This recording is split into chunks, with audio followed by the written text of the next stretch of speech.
big horsewoman.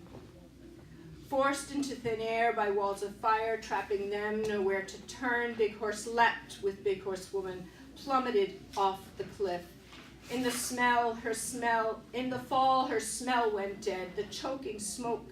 She couldn't breathe. She felt the flames lick her skin. She felt the singe of horse hair frying to dust under her fingers. She felt embers falling on her hips, saw hot yellow air all around her, felt her eyelashes curl, closed her eyes reflexive. She did not need eyes for the landing, knew she would rise above it, her senses shutting down one by one, her nose, eyes, ears, tongue, touch, until all she knew was the voice inside, the all-seeing eye in her heart, and so she pulled the soul of her horse up with all the strength she had in the rope between them. She threw her head back, Lily, to the sky, clicked her tongue, and flew up at a gallop.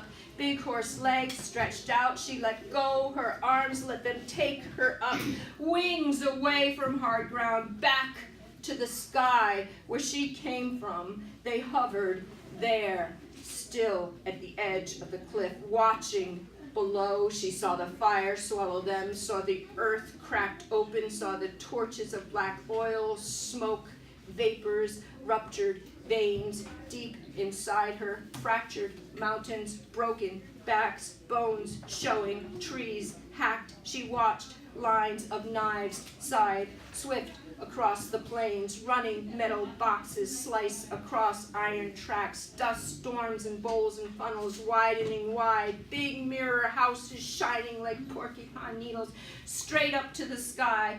She saw the black snake oozing through the grassland, saw the browning of green places, the greening of snow-covered hills, the endless melting pools, flooding and the screaming starting. From the world over, every kind of voice, screaming, grieving, shouting, begging to be heard.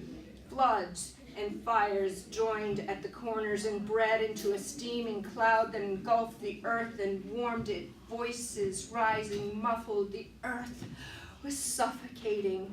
Her rumbling groaned deep inside as she pitched and rolled and slowed her pulse, reaching deep inside her core, waking up in a sudden silence like the eye before a storm. Big horsewoman knew what had to be done. She fell back, flew down, kicked Big Horse fast and hard, started up a cold wind and dragged in all the stars and dusted the sky with all her relations and all those who'd ever been before.